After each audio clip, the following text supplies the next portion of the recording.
Good morning, everybody, and welcome to the first Live with Your Lobbyist update from the 65th Montana Legislative Session here in Helena.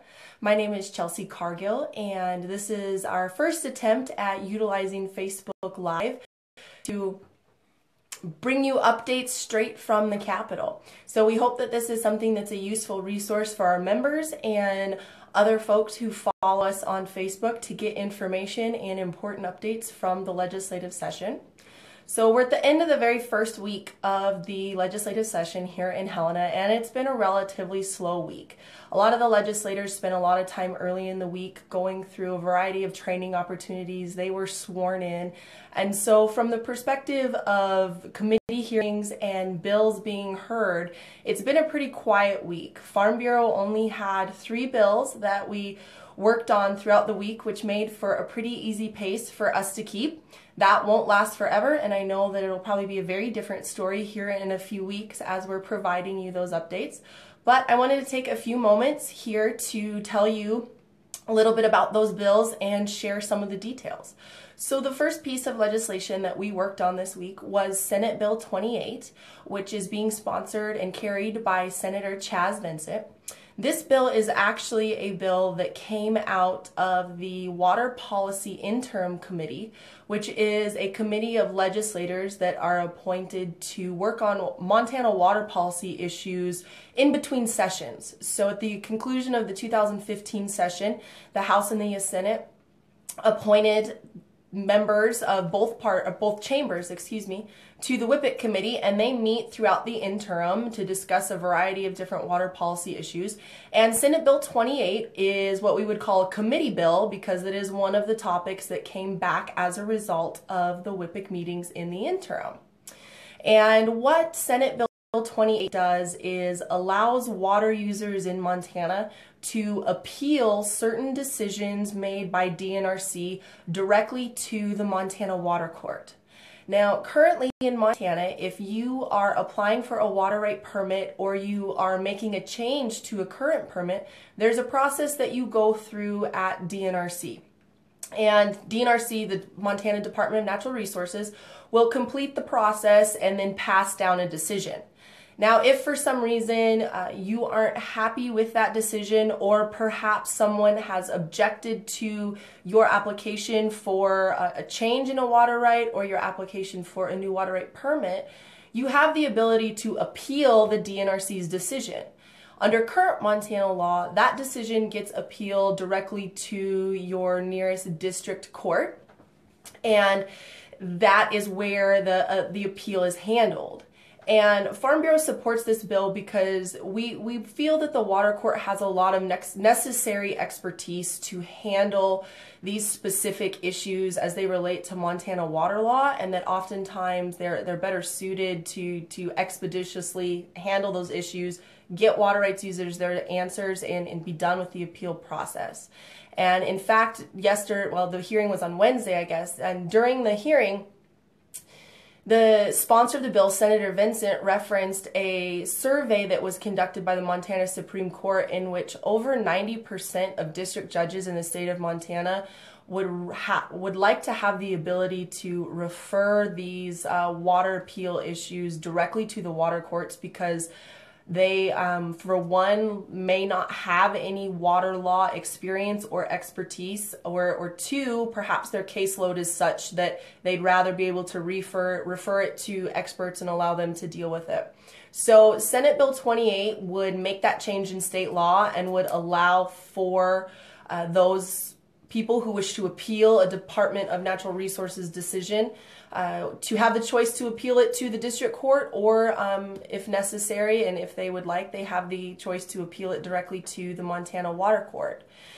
So there are a couple things within that bill that we will be following because there are a few things that were brought up by some of the opponents to the bill that could be addressed to actually make it a better, stronger bill for senior water rights holders in Montana. So we'll keep following that one and keep you updated as it progresses. The second piece of legislation we worked on was another Senate bill. It was Senate Bill 41, which is being carried by Senator Eric Moore, and it is actually a bill that will influence and affect the livestock loss board in Montana. And the Livestock Loss Board handles a fund of money, and they are able to award grants or funds to individuals who have suffered livestock loss at the hands of either wolves or grizzly bears. Those are the two predators that money from the Livestock Loss Board are eligible to compensate producers for. And what this bill did, it was actually a pretty simple bill. It actually just struck a few lines of law that detailed very specific proactive preventative measures. So the Livestock Loss Board can award a grant to an individual if they are putting up fencing, electric fencing, if they are having to buy more guard dogs, if they're suffering predation, and there's a variety of other preventative measures that this grant money is eligible for.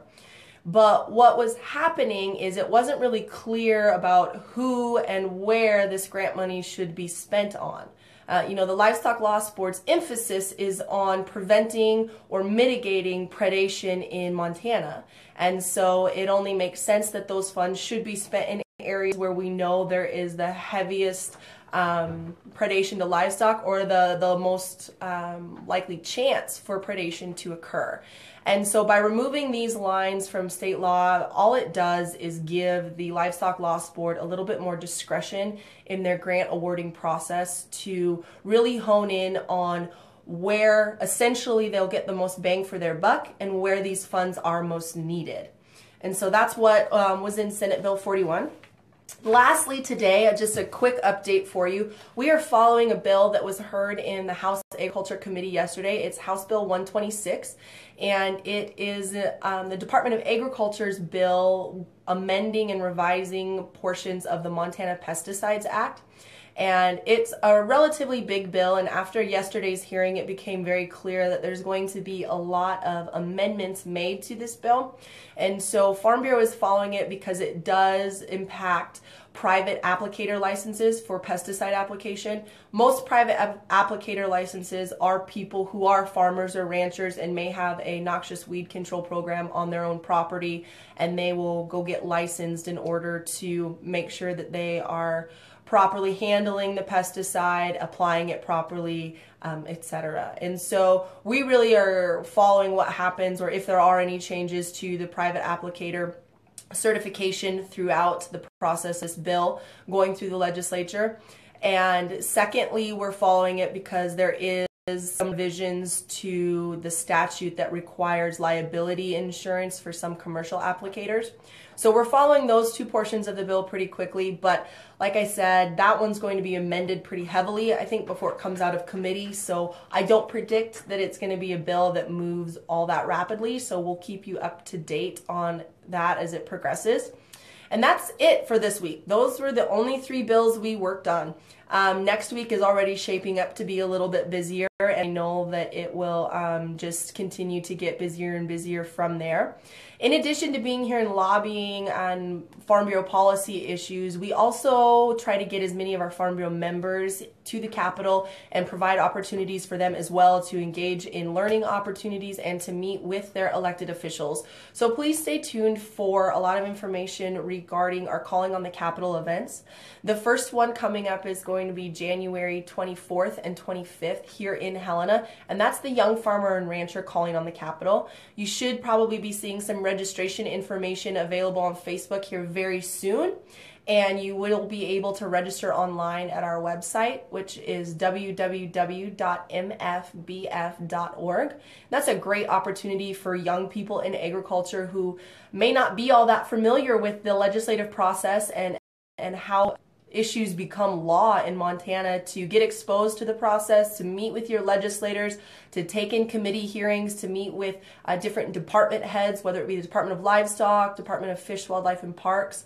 And also, I believe a meeting with the governor is in the works as well for that group. So it's a great opportunity to get away from home for a short trip, a short duration, and learn a little bit about the legislative process in Montana. So I would encourage everybody to please take advantage of that. With that, I think we'll be back next week with some more updates for you. In the meantime, please let us know if there's any questions or concerns, and feel free to contact us if you've got other bills or issues you believe that Farm Bureau should be following. And I hope that everybody has a great weekend and stay warm. Thanks. We'll see you next week.